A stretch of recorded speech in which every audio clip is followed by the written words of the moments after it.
Fitter trade की class में आप सभी का स्वागत है। आज का हमारा टॉपिक है ड्रिल और उसके प्रकार। इससे पहले हम ड्रिल मशीनों के बारे में चर्चा कर चुके हैं, उसकी वीडियो यूट्यूब पे अपलोड है। अगर आपने ड्रिल मशीनों के बारे में वीडियो नहीं देखी है तो आप वो वीडियो प्लेलिस्ट पे जाकर अवश्य देख लें।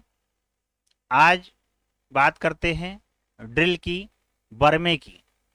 तो ड्रिल वह कटिंग टूल है जिसके प्रयोग से गोल आकार के छेद बनाए जाते हैं। ड्रिल के प्रयोग से गोल आकार के छेद बनाए जाते हैं और इसका प्रयोग ड्रिल मशीन की सहायता से किया जाता है। ये ड्रिल हाई कार्बन स्टील या फिर हाई स्पीड स्टील से बनाए जाते हैं। हाई कार्बन स्टील के जो ड्रिल होते हैं वो मुलायम धातुओं में ड्रिल करने के लिए, और जो हाई स्पीड स्टील के ड्रिल होते हैं वो कठोर धातुओं में ड्रिल करने के लिए, सुराख करने के लिए किया जाता है। और जहां मास प्रोडक्शन होता है, बहुउत्पादन होता है, वहां पर हम कार्बाइड टिप वाले ड्रिल का भी प्रयोग करते हैं। तो कार्य के अनुसार ड्रिल जो है कई प्रकार के हैं, उन प्रकारों का वर्णन यहाँ पे दिया गया है। एक एक करके चर्चा करते हैं ड्रिल के बारे में।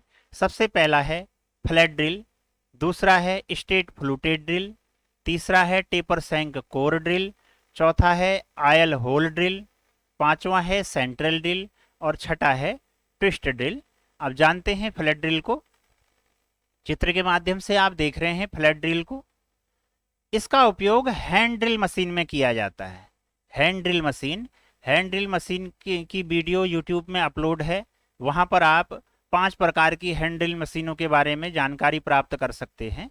तो ये जो फ्लैट ड्रिल है इसका प्रयोग हैंड ड्रिल मशीन में किया जाता है और इसके द्वारा रैचेट ब्रेस के साथ, रैचेट ब्रेस एक हैंड ड्रिल मशीन है, रैचेट ब्रेस के साथ मुलायम धातुओं में या फिर वो लकड़ी में होल किया जाता है। यानी कि कारपेंटर लोग इस फ्लैट ड्रिल का प्रयोग करते हैं, या फिर सॉफ्ट जो धातुएं होती हैं उन पे होल करने के लिए फ्लैट ड्रिल का प्रयोग किया जाता है। ये जो फ्लैट ड्रिल हैं ये हाई कार्बन स्टील से बनी होती हैं। इस पे 2 कटिंग एज होते हैं, देख रहे हैं आप चित्र के माध्यम से 2 कटिंग एज होते हैं।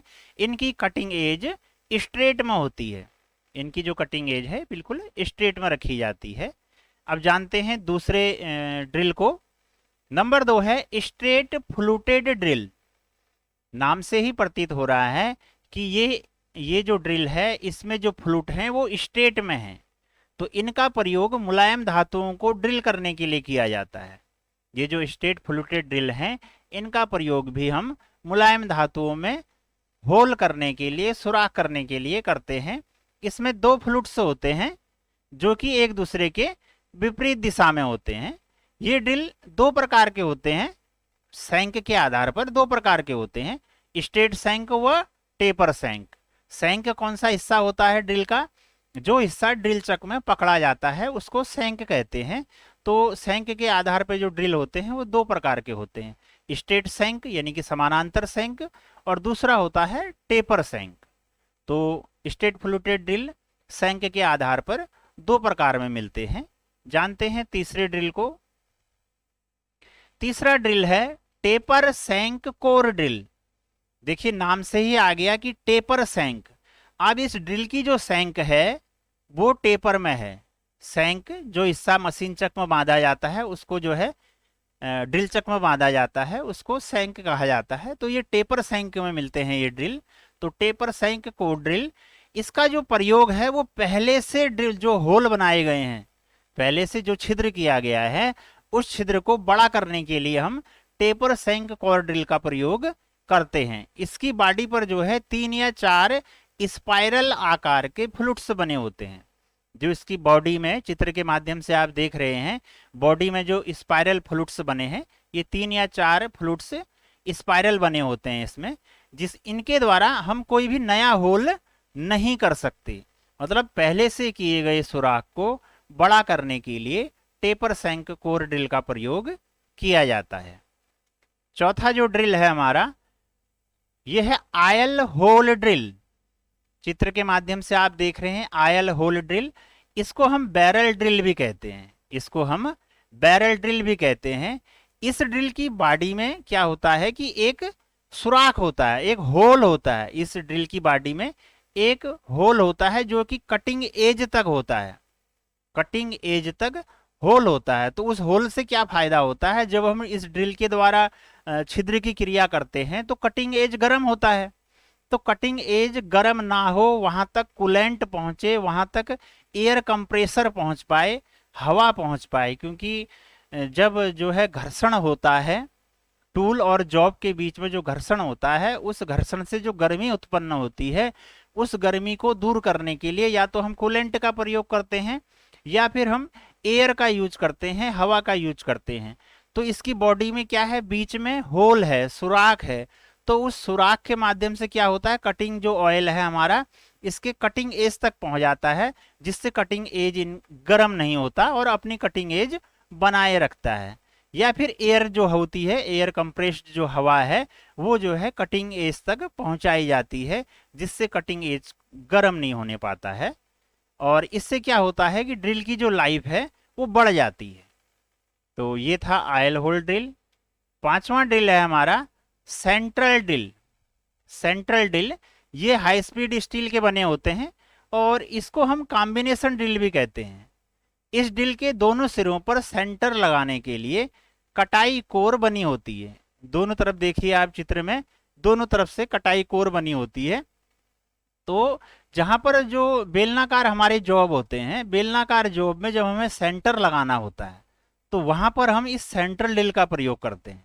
बेलनाकार जो हमारे जॉब होते हैं उसमें सेंटर लगाने की आवश्यकता होती है। और जो लंबे बेलनाकार जाब होते हैं उसमें जो लेथ मशीन के ऑपरेशन की क्रिया होती है, तो इसी सेंट्रल ड्रिल से सेंटर निकालने के बाद जब हम लेथ मशीन में एक तरफ आपके चक में जौ को बांधते हैं, दूसरी तरफ से जो सहारा देते हैं हम डेड सेंटर से, तो वहां पर जो डेड सेंटर का पॉइंट है, इसी सेंट्रल ड्रिल द्वारा बनाए गए सुराख में डेड सेंटर को बैठा दिया जाता है, जिससे जो लंबे बेलनाकार जाब होते हैं वो जो है आसानी से गोल घूमते हैं। तो वहां पर ये सेंट्रल ड्रिल का ज्यादा प्रयोग करते हैं। तो किसी भी बेलनाकार जाब में सेंटर लगाने के लिए हम सेंट्रल ड्रिल का प्रयोग करते हैं। नेक्स्ट है ट्विस्ट ड्रिल। सबसे ज्यादा यूज होने वाला ड्रिल है हमारा ट्विस्ट ड्रिल। ये हाई कार्बन स्टील और हाई स्पीड स्टील के बनाए जाते हैं। ये हाई कार्बन स्टील के भी बनाए जाते हैं और हाई स्पीड स्टील के भी बनाए जाते हैं। इनके फ्लूट्स स्पाइरल शेप में बने होते हैं। देखिए चित्र के माध्यम से इसमें फ्लूट्स बने हैं और इन फ्लूट्स के बीच में पर्याप्त क्लियरेंस भी दिया होता है, जिससे जो धातु छिलती है, जब धातु मेटल को छिलती है तो जो चिप्स होते हैं वो आसानी से बाहर निकल जाते हैं। और जो कूलेंट है वो कूलेंट भी आसानी से कटिंग पॉइंट तक पहुंच जाता है। एक तो चिप्स बाहर निकलते हैं और दूसरा क्या है, जो कूलेंट हम डालते हैं वो कटिंग एज तक पहुंच जाता है, जिससे इसका कटिंग एज घर्षण के कारण गर्मी के कारण अपनी कटाई क्षमता को नहीं खोता है, ठंडा रहता है। तो ट्विस्टेड ड्रिल का जो है प्रयोग कार्यशालाओं में सबसे ज्यादा किया जाता है। तो ये 6 प्रकार के ड्रिलों के बारे में आज आपने जाना। और अगर आपको वीडियो अच्छी लग रही है तो लाइक कीजिए, कमेंट्स कीजिए और अपने फ्रेंड्सों को शेयर भी कीजिए। आज के लिए इतना ही, धन्यवाद।